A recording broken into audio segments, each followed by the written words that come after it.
राम जी की, हम शिवांगी तिवारी और आप देख रहे हैं आपको अपना channel Bundelkhand triple. Bundelkhand triple पहुंचे छतरपुर के वार्ड नंबर 3 में, जहां कांग्रेस के द्वारा इन्हें टिकट दी गई है, जो कि कांग्रेस प्रत्याशी हैं, जो कि पूर्व में भी लगभग 2 से 3 बार प्रत्याशी रह चुके हैं, वार्ड पार्षद रह चुके हैं। हमारे बीच में है विशाल शर्मा जी, तो इनसे चल रहे हैं और इनसे जानने हैं कि आखिर कौन विकास मुद्दन का लेके जे काम कर रहा है, और चूंकि पहले भी यही वार्ड के पार्षद रह चुके हैं, तो आखिर का काम इनने करो है वार्ड में और का काम देख के जनता इनसे प्रसन्न है, और आखिर आगे का इनकी सूचना है, का इनके विचार है, आगे की का कैसी रूपरेखा है, इन सब का लेके इनसे बातचीत करें। सर नमस्कार। नमस्कार। सबसे पहले आपको बहुत बहुत स्वागत है बुंदेलखंड ट्रिपल पे। नमस्ते जी। हम जानना चाहेंगे आखिर किन विकास मुद्दों को लेके आप वार्ड में जाएंगे, और चूंकि आप पहले से ही पार्षद हैं इसी वार्ड के, तो आखिर क्या आपने विकास कार्य पहले किए हैं और अब आप आगे रूपरेखा बना रहे हैं? विकास कार्य के नाम पे तो यहाँ पे पहले चलने के लिए रोडें नहीं हुआ करती थी इस वार्ड में, तो पूरे वार्ड में रोडों का जाल बिछाया हमारे द्वारा। इससे 10 साल पहले यहाँ पे आदमी चल नहीं पाता था, कच्ची रोडें थी, तो वो पूरा विकास रोडों का पूरा हो गया। उसके बाद अभी 1 साल पहले 2 साल पहले जो अमृत योजना आई, उसके कारण फिर से रोडें पूरी डैमेज हो गई हैं। तो उन रोडों को दोबारा 10 साल हो गए एक्चुअली बने तो कहीं कहीं टूट गई रोडें। उन रोडों का फिर से रिकन्स्ट्रक्शन होना है पूरी रोडों का। और इधर सबसे बड़ी समस्या नालियों की, जो नाली सही तरीके से नहीं बनी, उन नालियों को दोबारा तरीके से नए तरीके से मतलब नई नालियाँ निर्माण का है। और एक बहुत बड़ी चीज़ हो रही है नगर पालिका में विधायक जी द्वारा, सीवर पॉइंट आना। सीवर लाइन जब डलेगी तो उससे ये नालियों का जो झंझट है जो हो रहा है, इसमें जब सीवर लाइन में चीज़ें जुड़ जाएंगी, उससे बहुत अच्छी तरीके से वेल मेंटेन हो जाएगा कि नालियाँ नहीं रहेंगी। नालियों का जो कचरा जो फंस रहा है, पानी नहीं उसमें भर रहा है, वो सब निकलने का एक मार्ग बन जाएगा। दूसरी चीज़ है, यहाँ पे कोई भी पुलिस चौकी नहीं, यहाँ पे गुंडा तत्व के आदमी बहुत ज़्यादा आने लगे। तो हमने पिछली पंचवर्षीय में भी कहा था, हम 5 साल पूरा प्रयास करते रहे कि यहाँ पे पुलिस चौकी आ जाए।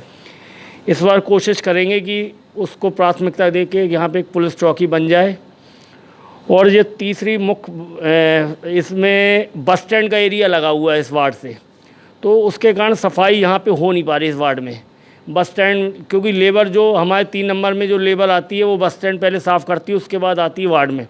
9 बजे तक बस स्टैंड साफ़ करती है, उसके बाद आधा घंटा मिलता है उनको वार्ड को साफ़ करने के लिए। तो असंभव सी चीज़ है, CMO साहब खुद आके नहीं करा सकते वो चीज़ें साफ़, तो हम तो एक पार्षद हैं।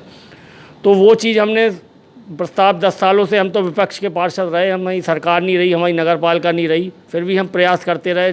कभी प्राइवेट लेबर अपने पैसों दे के प्राइवेट लेबर से हमने नालियाँ साफ़ कराई है। तो वही हमने कहा है कि बस स्टैंड को हमारे वार्ड से वार्ड में रहे, लेकिन उसकी जो लेबर व्यवस्था है वो अलग कर दीजिए, हमारे वार्ड की लेबर व्यवस्था अलग कर दी जाए। इस प्रकार से विकास कार्य को और प्रगति देंगे। जनता के साथ सीधा जुड़ाव है, किसी को ये नहीं है कि हम नहीं मिल रहे या काम नहीं हो रहा है उनके। ऑलमोस्ट सबके सब काम हुए हैं यहाँ पे। 10% 5% लोगों के काम नहीं हुए होंगे जो शायद हमसे खफा हों, जो हो, लेकिन हमने प्रयास पूरा किया है कि सबके काम हो। हमने चेहरा देख के काम नहीं किया, ना पार्टी देख के काम किया। जनता ने हमें चुना तो हमने सभी के जो जिसने कहा वो काम करके दिया। इस वार्ड में सबसे बड़ी क्राइसिस थी पानी की। आज भी 40 पूरे वार्डों में एक वार्ड नंबर 3 ही है जहाँ पे हर घर में नल आ रहा है।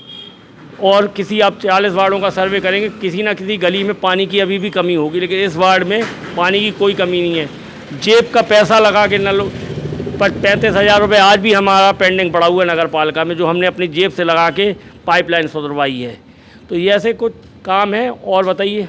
अच्छा, तो हम ये भी जानना चाहिए, तो आपने बताया कि आपके पूर्व समय में आपने क्या काम किया है, आगे के विकास कार्य में आपने ही कहा है कि नाली का निर्माण बहुत अच्छे ढंग से नहीं हुआ है। अब एक नई सीवर लाइन का एक नई प्रक्रिया चल रही है कि वो डल जाएगी तो ये नाली की समस्याएं दूर हो जाएंगी। जनता के बीच जब आप जाते हैं तो उनकी क्या समस्याएं निकल के आ रही है? चूँकि आप पहले से ही पार्षद हैं और अब आप फिर से दोबारा चुनाव लड़ रहे हैं, आपको फिर से उम्मीदवार घोषित किया गया है कांग्रेस पार्टी की तरफ से, तो जनता की क्या मानना है? जनता क्या चाहती है कि आखिर आपने क्या नहीं कर पाए, आप क्या छूट गया आपसे, और इस बार आपसे क्या मांग कर रही है जनता? जनता की एक ही प्रमुख समस्या है, केवल नाली सफाई, और कोई समस्या ही नहीं इस वार्ड में। ना समस्या बची है, नाली सफाई है। और अमृत के द्वारा जो लाइन तोड़ी गई है, रोडें जो काट दी गई हैं बीच में पाइपलाइन डालने के लिए, बस 2 समस्या बची इस वार्ड में। इस वार्ड में कोई समस्या ही नहीं है।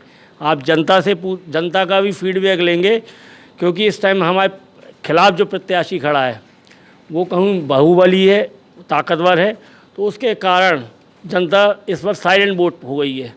लेकिन अगर अंदरूनी तरीके से ऑफलाइन पे आप पूछोगे तो जनता बता दी कि इस वार्ड में सब टोटल लोगों के काम हुए हैं। केवल जो नाली की सफाई हमने पहले ही बताया, बस स्टैंड के कारण वो सफाई हो नहीं पा रही है, प्राइवेट लगानी पड़ रही है लेबर। और दूसरी ये सीवर जो अमृत योजना की लाइन खुद गई है उसको मैं पूरा रिकंस्ट्रक्ट कराना, बस इतनी ही समस्या है और समस्या ही नहीं बची इस वार्ड में। अच्छा, कौन लड़ रहा है आपके विपक्ष में? कौन सी मतलब अदर पार्टी के कौन है जो आपको लगता है कि वो बाहुबली है और उनके लोगों से जनता आपको नहीं चुन पा रही है, जनता आपके सामने खुल के नहीं आ पा रही है? कौन है वो? खड़े तो हमारे खिलाफ 5 प्रत्याशी हैं, लेकिन सीधी फाइट हमारी और भाजपा की, नाम लेना उचित नहीं है। ठीक है, बाहुबली खड़े हैं, नाम सामने लेना अच्छा नहीं है। सब जनता देख रही है, जनता जनार्दन इसका 6 तारीख को बटन दबा के जवाब देगी। तो बहुत अच्छी चीज़ इन्होंने कहा है कि मतलब भारतीय जनता पार्टी के द्वारा जो लोग खड़े हैं उनको इन्हें बाहुबली का नाम दिया है कि वो बाहुबली है, और जनता नहीं चाहती है कि किसी के सामने आए, वो वोट दे के ही बताएगी कि आखिर सच्चाई क्या है। इनका काम अगर होगा तो वो बोलेगा, अगर नहीं किया होगा तो नहीं भी बोलेगा। तो ये सारी चीज़ें इन्हें बताई है कि इस तरीके का काम इन्होंने किया है। आगे आपका एक मुद्दा और हम जानना चाहेंगे, चूँकि नगर पालिका का चुनाव सीधे वार्ड पार्षदों से होना है, तो इसमें आपका क्या कहना है? आपके क्या विचार है कि पार्षदों के द्वारा ही अध्यक्ष को चुना जाना है, जनता अब अध्यक्ष नहीं चुनेगी अलग से, और अब जो पार्षद बनेंगे उन्हीं में से एक जो है अध्यक्ष चुना जाएगा? तो इसमें आपका क्या कहना है? ये बहुत अच्छी प्रक्रिया है। क्या है, सीधा अध्यक्ष चुन जाता था तो उससे पार्षदों की वैल्यू ही ख़त्म हो जा रही थी। हमें अध्यक्ष को देना पड़ता था कोई एप्लीकेशन, भैया आप करवा दो इस वार्ड में। अब सीधा हम लोग काम करा पाएंगे वार्डों में, जैसे सरपंची में होता गाँव में, सरपंच सीधा काम करा पाता है।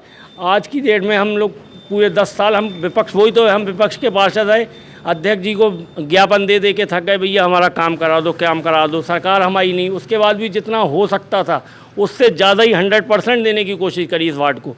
अब सीधा जनता द्वारा चुना जाएगा। अब जनता द्वारा नहीं चुना जाएगा, मतलब हम लोग पार्षद द्वारा ही हम लोग को पूरे पावर मिलेंगे, तो हो सकता है ज़्यादा बेटर रिजल्ट दे पाएँ हम वार्ड के लिए अपने।